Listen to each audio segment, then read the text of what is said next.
राजीव भवन में सभी पत्रकार साथियों का हार्दिक अभिनंदन है, हार्दिक स्वागत है। इस पत्रकार वार्ता में पूर्व केंद्रीय मंत्री आदरणीय भक्तचरण दास जी हिडेनबर्ग मामले में एआईसीसी की तरफ से पत्रकार वार्ता को संबोधित करेंगे। संचार विभाग के प्रमुख आदरणीय सुशील आनंद शुक्ला जी, हमारे प्रवक्ता आदरणीय विकास तिवारी जी, वंदना राजपूत जी, आदरणीय ठाकुर जी और आदरणीय हमारे साथी और विकास बजाज जी और सभी पत्रकार साथियों। देश का प्रधान सेवक खाऊंगा ना खाने दूंगा, बड़े बड़े उनके स्लोगन थे, मगर आज खुद भी खा रहे हैं और अपने मित्रों को भी खिला रहे हैं। तो कहीं ना कहीं देश की सबसे बड़ी जो भारत उपक्रम की कंपनियां, चाहे एलआईसी हो चाहे बैंक हो, बैंक में स्टेट बैंक में 45 करोड़ ग्राहक हैं, उसका 21,000 करोड़ जो अडानी की कंपनी में लगी है।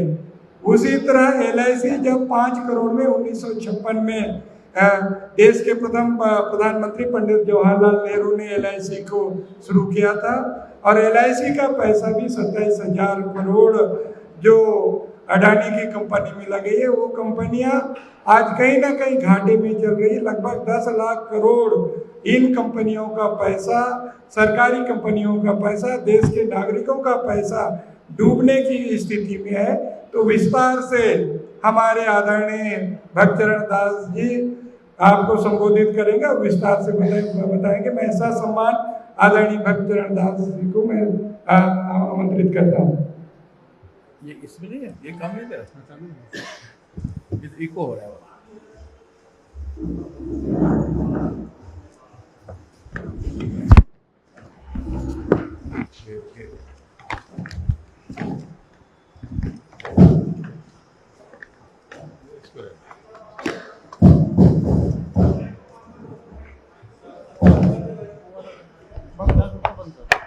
हेलो,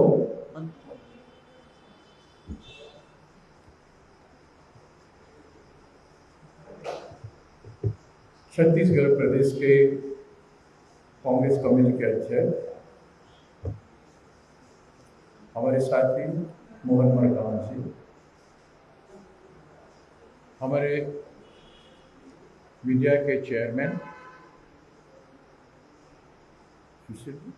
सुशील जी और हमारे प्रवक्ता साथियों, कांग्रेस पार्टी के वरिष्ठ नेता और रायपुर शहर के तमाम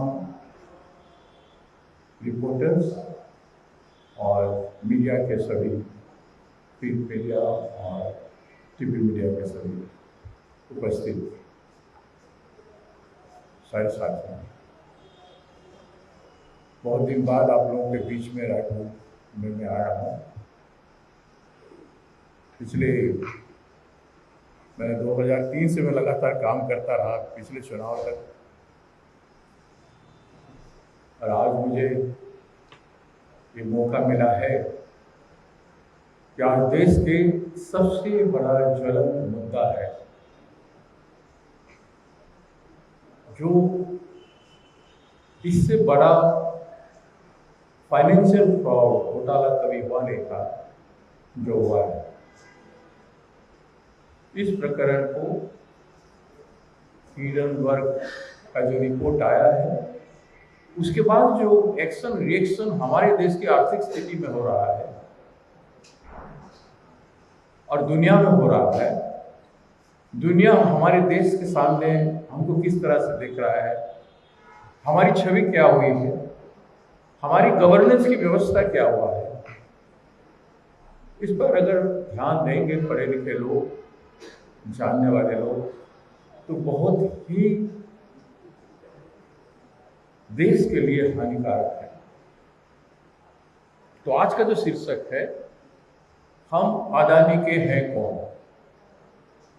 इस शीर्षक में पूरे देश भर में 23 महानगरों में आज अखिल भारतीय कांग्रेस कमेटी की ओर से संवादित वार्ता हो रहा है।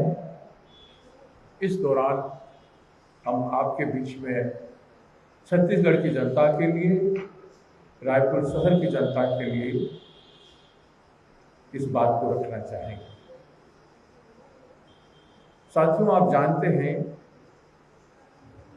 कि देश में जब से मोदी जी की सरकार आया,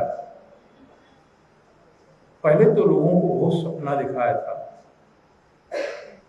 और 6 महीना बाद से धीरे धीरे धीरे देश की संपदा पर उनका नजर आया और जो मानव संसाधन हमारा है उसको कमजोर करने का दिखाई।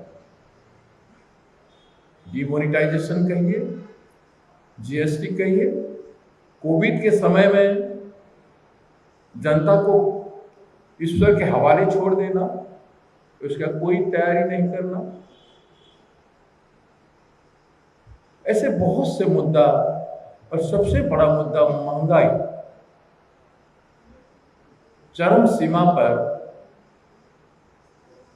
आप कुछ जानते हैं, गैस हो, डीजल हो, पेट्रोल हो, उसका जो कीमत था यूपीए 2014 से पहले, उसके बाद उस समय कितना रिएक्शन हुआ करता था, बीजेपी पार्टी कितना रिएक्ट करता था, देश में जनता कितना रिएक्ट करते थे, और आज कितना गुना बढ़ गया है। उससे देश की जनता का अटेंशन को हटाने के लिए, ध्यान को हटाने के लिए, और बेरोजगारी विश्व में जितना है उसका दुगना से भी ज्यादा। विश्व में अगर 4% समथिंग है तो हमारे यहाँ 9% से भी ज्यादा बेरोजगार का हालत भारत में सबसे भयंकर है, क्योंकि उन्होंने वादा किया था 2 करोड़ नौकरी देंगे, और नौकरी का जो हालत है मैं उस पर एक्सप्लेन करूंगा, तो आप सब जानते हैं, इस पर मैं एक्सप्लेन नहीं करना चाहता हूं।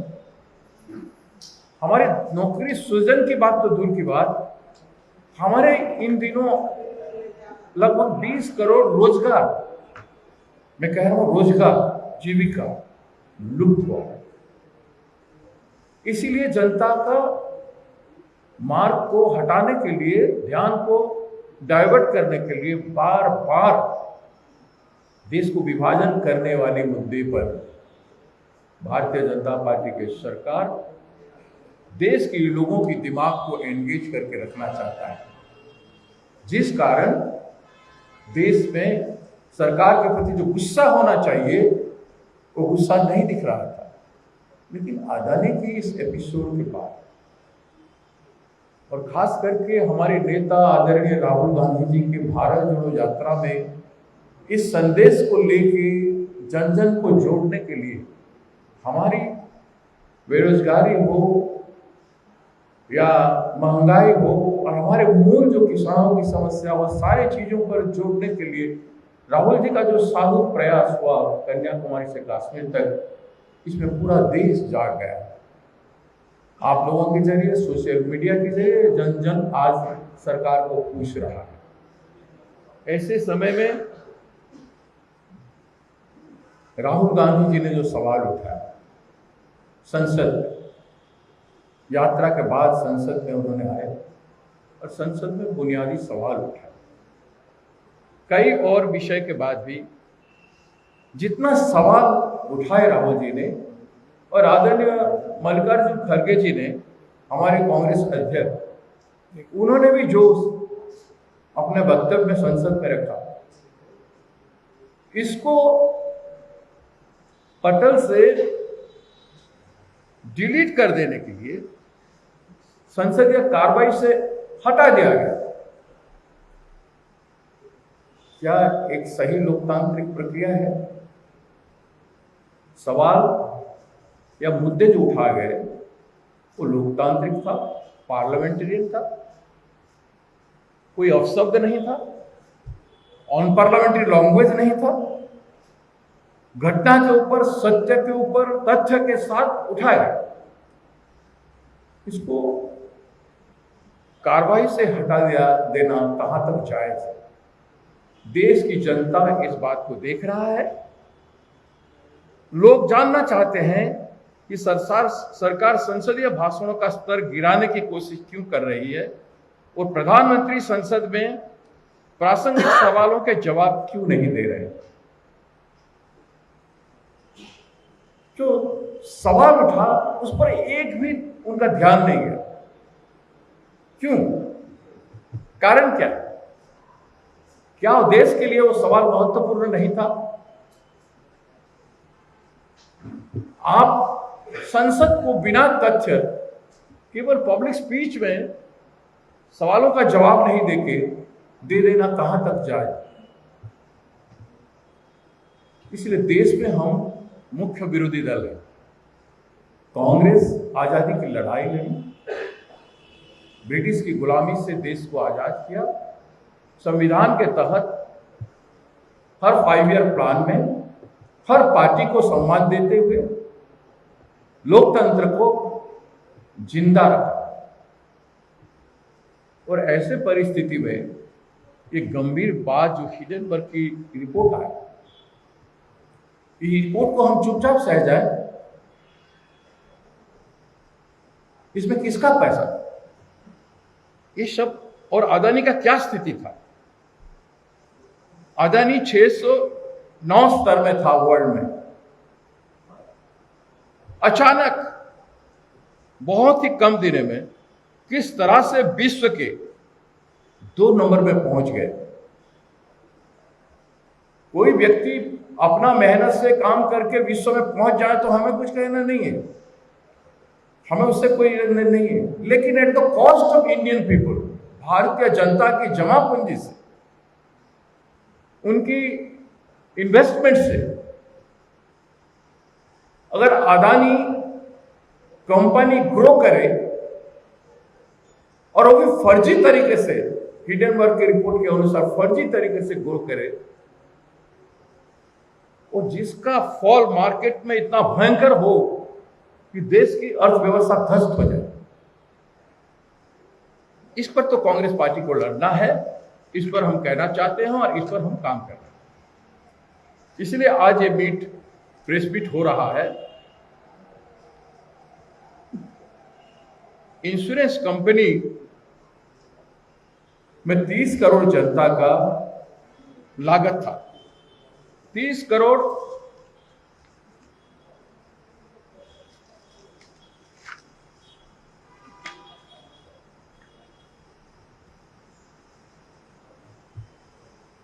और जो पूंजी था 83,000 करोड़ से ज्यादा जो उनका शेयर वैल्यू था, वो अचानक इस रिपोर्ट से गिर गया और उसमें 44,000 करोड़ से ज्यादा का इन्वेस्टर का नुकसान हुआ, 30 करोड़ जनता का नुकसान। एसबीआई और कुछ बैंक मिला के 80,000 करोड़ से ज्यादा इन्वेस्ट वहां पे किए अदानी कंपनी। अदानी का मार्केट क्रश कर जाने से हिडेनबर्ग रिपोर्ट के बाद जनता का हालत कैसा होगा आप सोच लीजिए। एक से एक फ्रॉड जानबूझ करके अदानी को सपोर्ट किया गया है।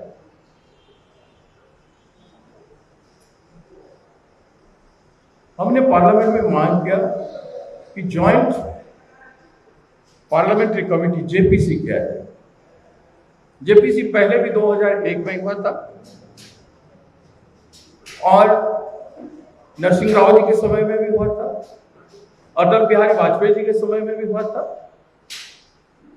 जेपीसी डेमोक्रेटिक परंपरा, इसको क्यों प्रधानमंत्री जी डरते हैं, ये प्रश्न उठता है।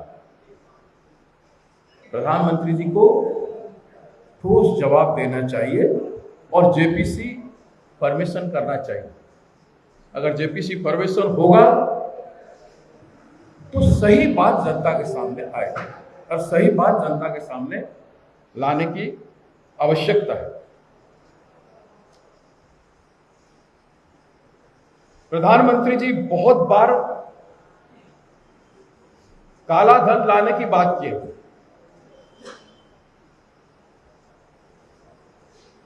कई बार भ्रष्टाचार से लड़ने में अपनी निष्ठा और नियति का बात भी किए, लेकिन उनके करीब मित्र स्पष्ट तौर पर ऐसे अवैध कार्य में लिप्त रहे हैं जो आमतौर पर माफिया, आतंकी और ससुर देश में रहते हैं।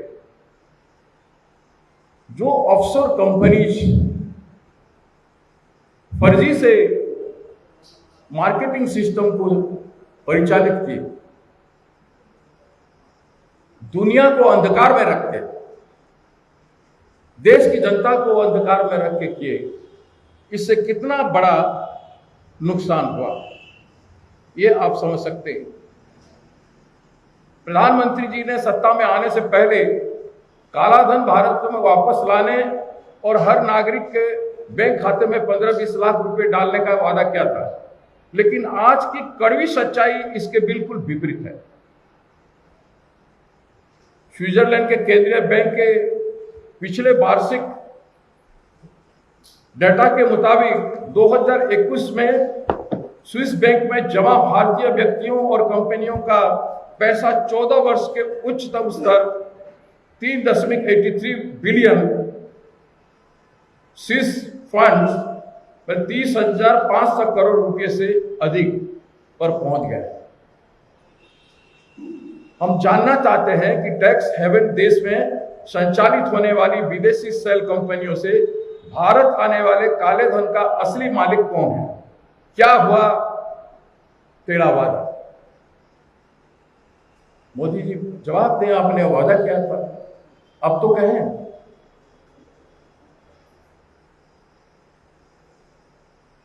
ऐसे तो प्रधानमंत्री जी ईडी, सीबीआई और डीआरआई जैसी एजेंसियों का दुरुपयोग अपने राजनीतिक या सैद्धांतिक प्रतिद्वंदिता को डराने धमकाने के लिए किए, और कई व्यापारिक संगठन हैं जो अदानी का इंटरेस्ट जहां पे है उनके खिलाफ भी उनको कमजोर किए हैं, डरा धमका करके अदानी को उस कंपनियों को हैंडओवर करने का काम किया।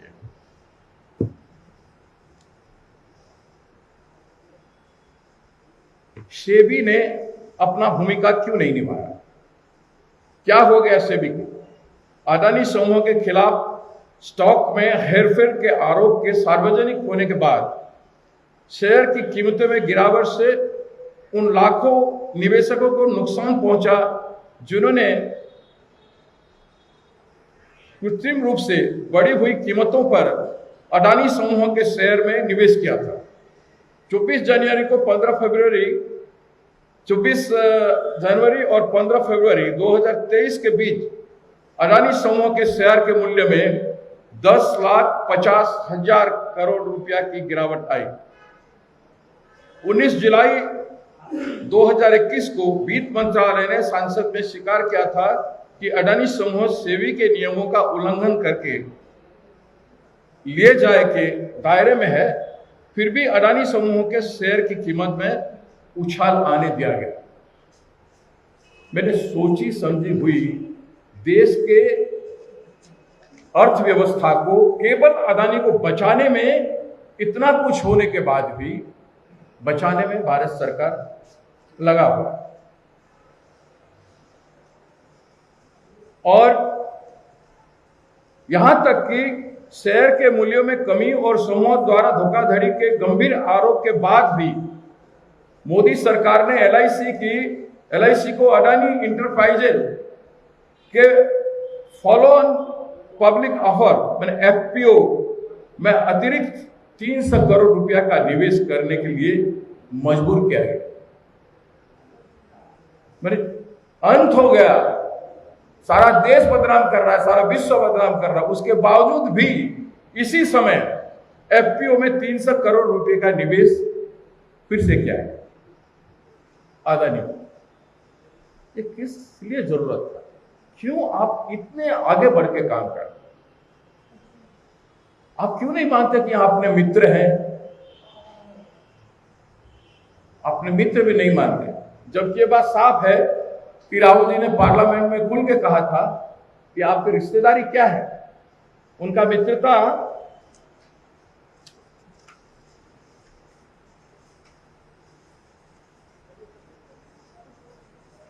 ये स्पष्ट चित्र है कि मुख्यमंत्री जब थे गुजरात में तो उनके अदानी के जहाज में किस तरह से अदानी ब्रदर्स के साथ किस तरह से वो विदेश यात्राओं में जाया करते,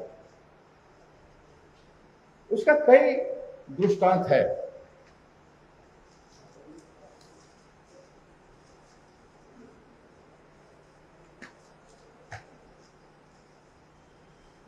दो 2001 में केतन पर एक घोटाले में सेबी ने पता लगाया था कि शेयर बाजार में हेरफेर करने में अडानी समूहों के प्रमोटरों ने साथ दिया था।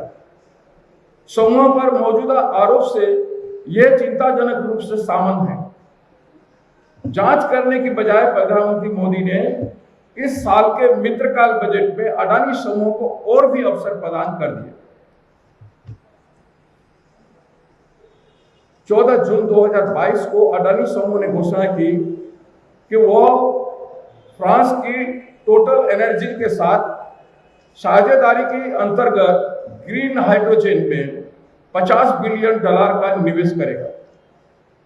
4 जनवरी 2023 को ही केंद्रीय मंत्रिमंडल ने 19,744 करोड़ रुपए की लागत के साथ राष्ट्रीय हरित हाइड्रोजन मिशन की मंजूरी दे दी।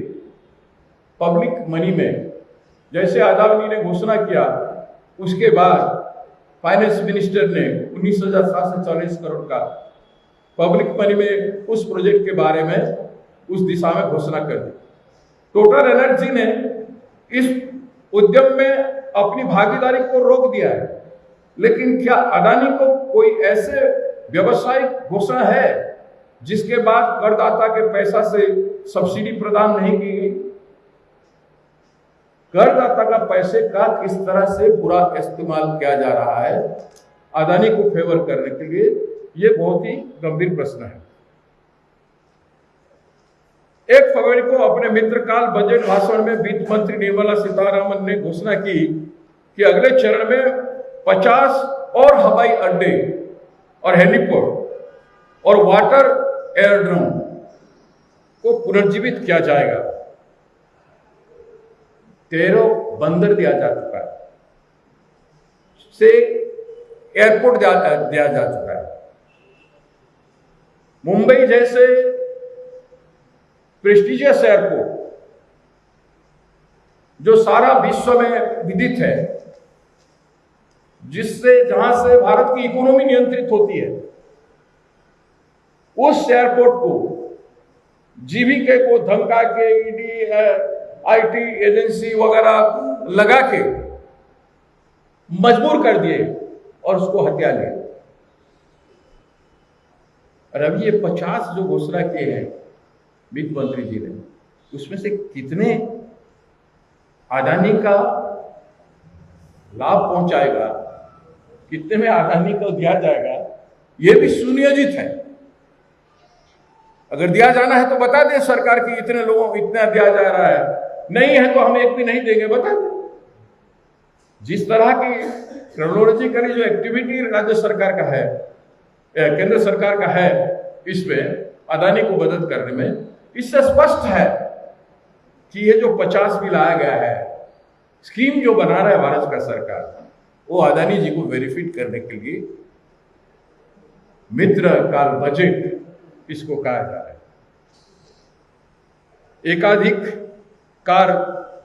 एक व्यक्ति की एकाधिकार वर्चस्व जो है स्थापित करने का ये लगा है।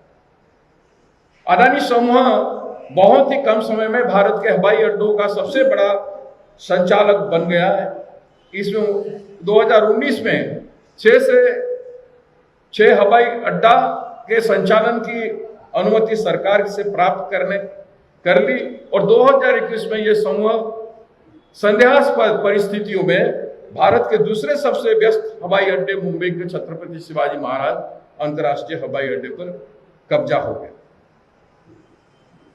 उसी तरह से आज अडानी समूह 13 बंदरगाहों और टर्मिनल्स को नियंत्रित करता है, जो भारत की बंदरगाह क्षमता का 30% और कुल कंटेनर आवाजाही का 40% है। क्या यही राष्ट्रीय सुरक्षा की दृष्टि से विवेकपूर्ण है कि धन शोधन और विदेश की सेल कंपनी से लेन देन के गंभीर आरोप का सामना करने वाली एक कंपनी को एक सामरिक क्षेत्रों में प्रभुत्व रखने की अनुमति दे दी जाए? आप लोग जानते हैं जो बंदर, गुजरात के बंदर में जो ड्रॉग पकड़ा गया लगभग 27,000 करोड़ का, उसका माँ बाप नहीं निकला अभी तक। मैंने देश को क्या करना चाहते, किसका हेवन बनाना चाहते? सारे चीज अदानी कंपनी को क्यों इतना अनुकंपा है भारत के प्रधानमंत्री जी का? ये बहुत बड़ी गंभीर बात है जो जिससे आज देश की जनता जानना चाह रही है।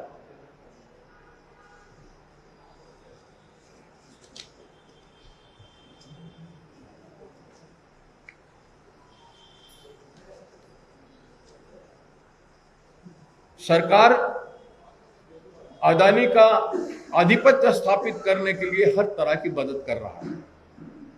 सरकारी रियायत वाले बंदरगाहों बिना किसी बोल के अदानी समूह को बेच दिए गए और जहां बोली की अनुमति दी गई है वहां प्रतिस्पर्धा चमत्कारिक रूप से बोली से गायब हो गए।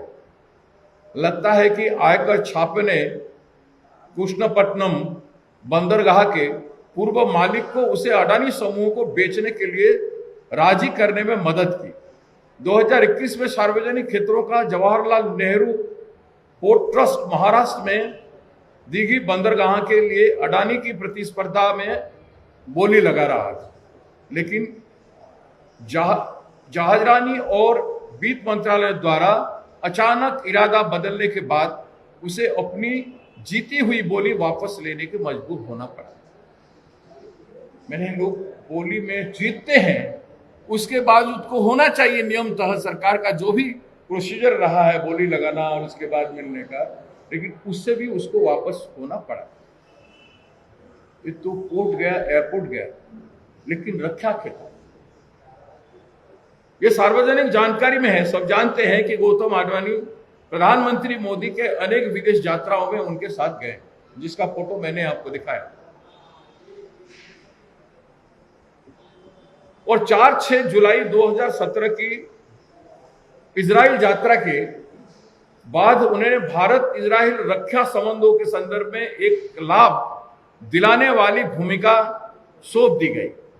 उन्होंने कोई पूर्व अनुभव नहीं होते हुए ड्रोन, इलेक्ट्रॉनिक्स, छोटे हथियार और विमान रखवाड़ा जैसे क्षेत्रों में संयुक्त उपक्रम स्थापित किए हैं, जबकि कई स्टार्टअप कंपनियों और सार्वजनिक क्षेत्र की कंपनियां इन क्षेत्रों में कई वर्ष से हैं। हमारे देश में कई डिफेंस इक्विपमेंट मैन्युफैक्चर करने वाले कंपनियां कई सालों से हैं, लेकिन जिसका कोई अनुभव नहीं था, कोई एक्सपर्टाइज नहीं था, कोई स्किल व्यक्तित्वों का, पर्सनालिटीज का या मैन पावर का उपलब्धि नहीं था।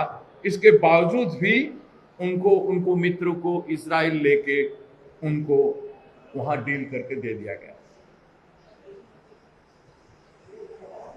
इसके साथ साथ आप देखें, ये तो इतना बड़ा कॉम्प्रोमाइज डिफेंस क्षेत्र में, ये देश के लिए कितना खतरनाक है। पोर्ट, एयरपोर्ट और defence manufacture, international policy decision में इंडिविजुअल कंपनी का, कॉर्पोरेट का किस तरह का इंटरफेरेंस और मोनोपोली, ये बहुत ही डेंजर स्थिति है देश के लिए।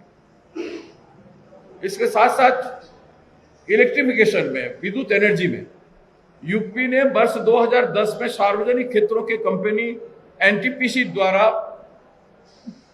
बगैरहाट बांग्लादेश में 1320 मेगावाट का थर्मल पावर प्लांट लगाने के लिए एक समझौता ज्ञापन पर हस्ताक्षर किए थे। प्रधानमंत्री बनने के बाद मोदी जी ने अपने मित्रों की मदद करने का निर्णय लिया और 6 जून 2015 को उनकी ढाका यात्रा के दौरान यह घोषणा की गई कि अडानी पावर बांग्लादेश को बिजली आपूर्ति करने के लिए झारखंड के गोड्डा में एक थर्मल पावर प्लांट का निर्माण करेंगे। और क्या हुआ, मोदी सरकार ने पिछले 9 साल में सीएजी, सीबीआई जैसी सभी सरकारी एजेंसियों और संस्थाओं पर चाहे नियंत्रण कर लिया हो, लेकिन सत्य हमेशा सामने आ ही जाता है। उसे ईडी और सीबीआई का इस्तेमाल कर दबा या नहीं जा सकता है। अभी समय है इंतजार करने का। दोस्तों, आज ऐसी स्थिति पैदा हुआ है, इस पर देश जागरूक हो रहा है, लोग जुट रहे हैं, जान रहे हैं। आज जरूरी है, the nation has to rise in this occasion. आप हम सब लोग अपनी देश की सम्मान में और देश की अर्थव्यवस्था का संचालन में इतना बड़ा घोटाला और गड़बड़ी प्रधानमंत्री जी के संरक्षण में, जो प्रधानमंत्री जी देश की अर्थव्यवस्था का संरक्षण करना चाहिए, जो प्रधानमंत्री देश की आर्थिक प्रगति का परियोजना करना चाहिए, एक व्यक्ति को जिसका 609 प्लेस में वर्ल्ड में था, उसको सेकंड नंबर पर विश्व में ले आना। और हिडनबर्ग की रिपोर्ट जिस तरह से तथ्यात्मक है, और आज का रिपोर्ट में आप देखेंगे, आज के न्यूज़पेपर में आप देखिए कितना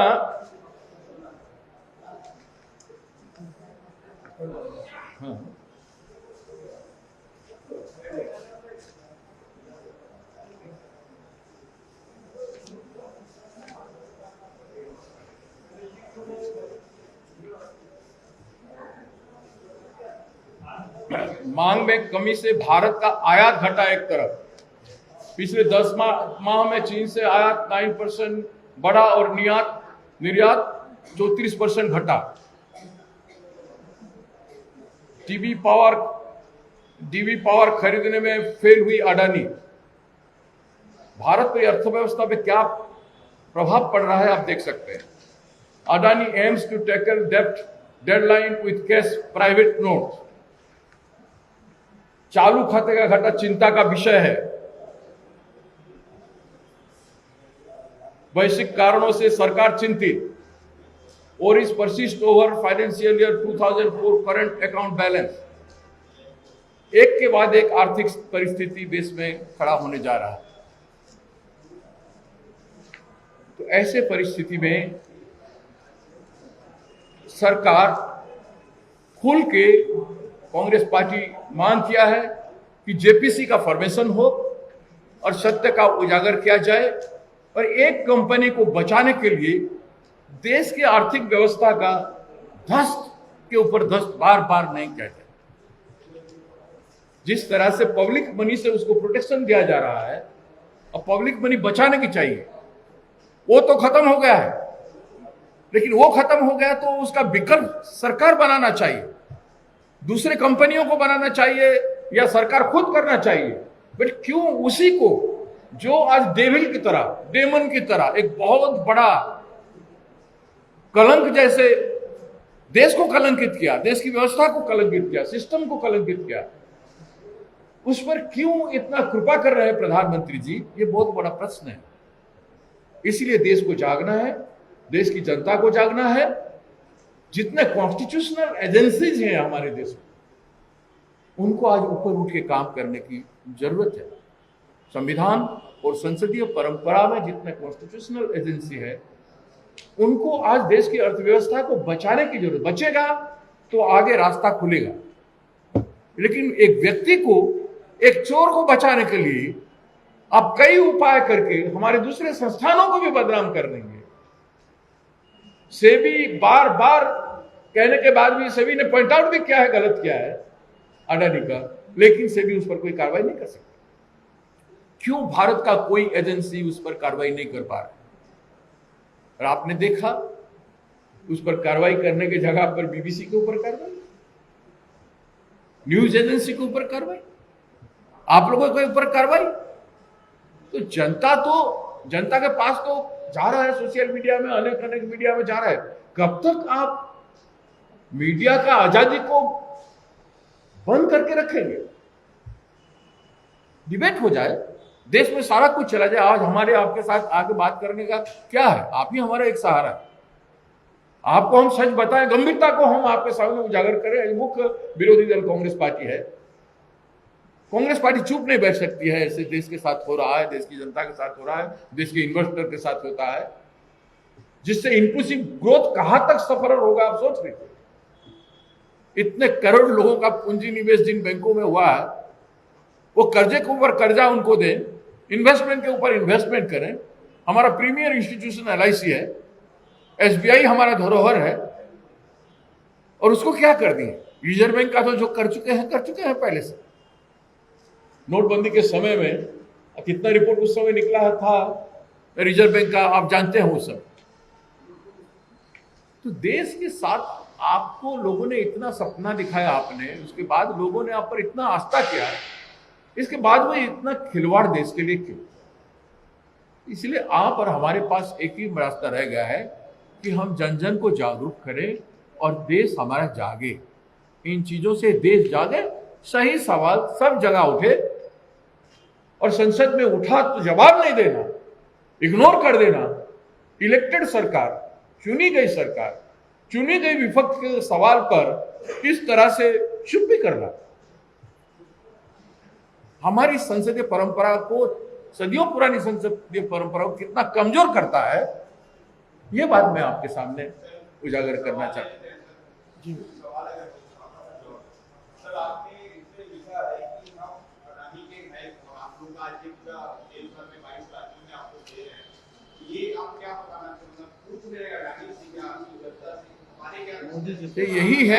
यही है कि हमारे जो इन्वेस्टर्स हैं, इन्होंने क्या गुनाह किया?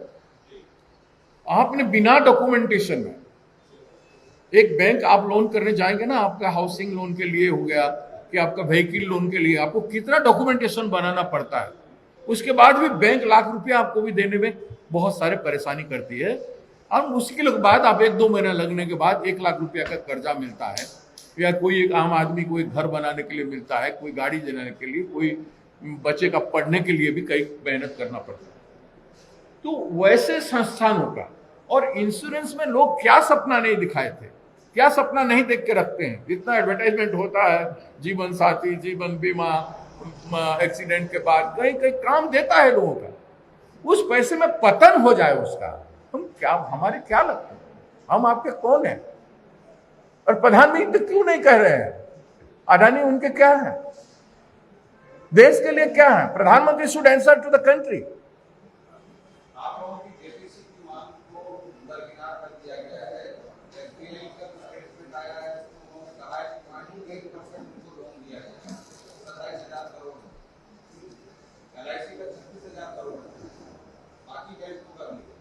ऐसे तो विपक्ष, जब विपक्ष की गणना ही नहीं कर रही, 36,000 करोड़ रुपया इन्वेस्टर का है LIC में, 29-30 करोड़ जनता का, और उसका शेयर वैल्यू बढ़ गया था 23,000 करोड़ तक, 83,000 करोड़, 83,000 करोड़ समथिंग उसका शेयर वैल्यू बढ़ गया था।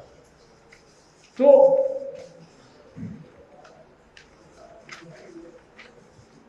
और बैंक में, SBI में 80,000 करोड़।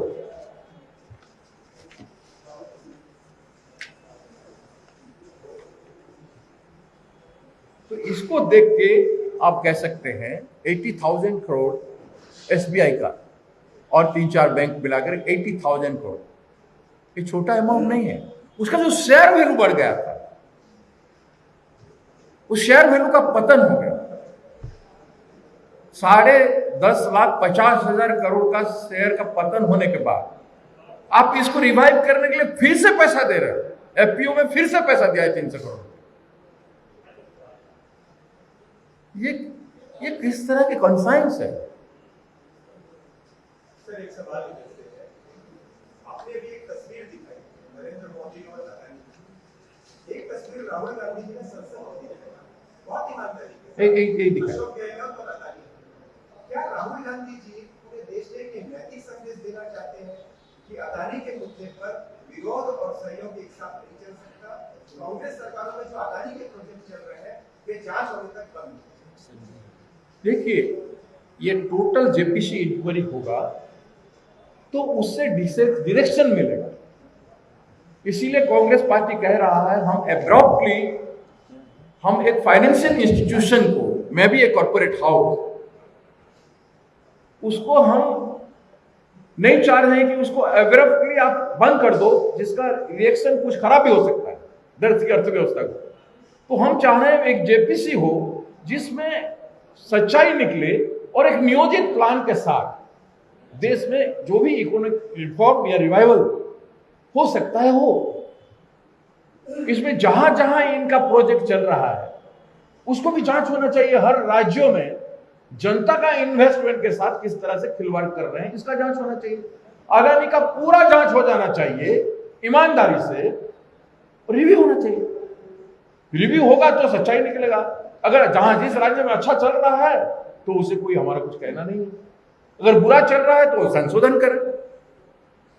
लेकिन हम बुराई को, गलत को सर्टिफिकेट देते रहेंगे लगातार, गलत को तो नहीं कहेंगे, और गलत सुधारने के लिए ओपनली जनता को कॉन्फिडेंस लेके कोई प्रक्रिया नहीं होगा और अपने जमींदारी के पैसा जैसे जनता का इन्वेस्टमेंट पैसा को निकाल के दे दिया जाएगा उसको, या दूसरे भारतीय कंपनी को कह दिया जाएगा कि आप इन्वेस्ट करो उसमें, तो भय के कारण दूसरे कंपनी प्रधानमंत्री के भय के कारण इन्वेस्ट कर देंगे, तो वो भी डूबेंगे, ये भी डूबेगा। तो ले धो के तो देश को डुबाएगा।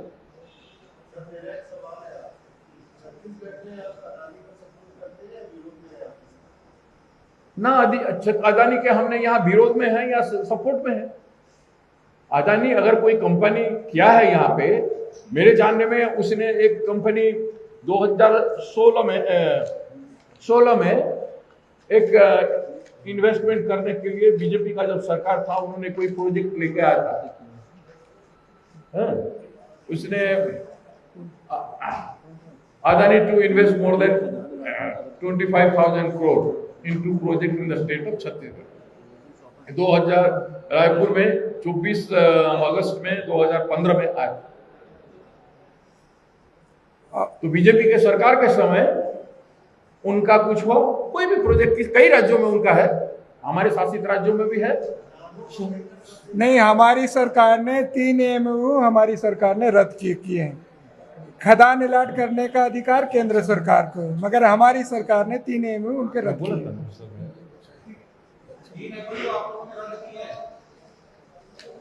Thank you.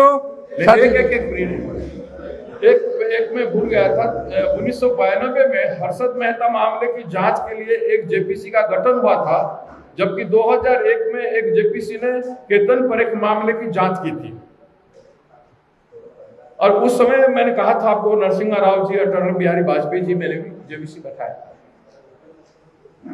तो सरकार को जेपीसी बिठा दे और देश की जनता को विश्वास में ले। देश की जनता के सामने सरकार जवाबदेही है कि नहीं? मुझे नहीं लगता कि वो जवाबदेही है। जवाबदेही है तो 2 करोड़ में धोखा दिए, 2 करोड़ नौकरी में धोखा दिए, 15 लाख रुपया में धोखा दिए, हर चीज में, नोटबंदी में काला धन में धोखा दिए। और काला धन सब कहां जा रहे हैं? ये जो टैक्स हेवन से जो पैसा आ रहा है, किसका पैसा है ये जानने की जरूरत है। जेपीसी होगा तो पता चलेगा काला धन कहां से, ऑफशोर से, सेल कंपनियों से भारत को आया। सबसे इंपॉर्टेंट बात यही। तो थैंक यू।